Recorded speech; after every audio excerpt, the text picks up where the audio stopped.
Maigo ng gidugayon mga kaigsunan na ang tulay o ang pagtrabaho sa tulay sa Agos 7. Kano sa pagha matapos kining ni ang tulay hantod asa taman ang paggamit nining temporaryo nga tulay nga putaw nga iya sa National Power Corporation o NGCP.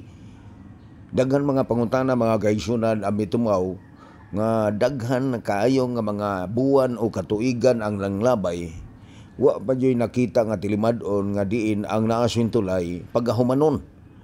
Mga pipila ka mga pangutana mga tao, sa mga tao mga gaisunan nga lumalabay dinhi sa lugar atong lugar sa Sitio Fuentes, Barangay Maria Cristina nga diin nahimutang ang tulay nga gitrabaho nga diin sa Agos 7 nga mo'y gilauman nga mamahimong mudako og mapalig-on pagbalik ang naasoy nga tulay mga kaigsunan.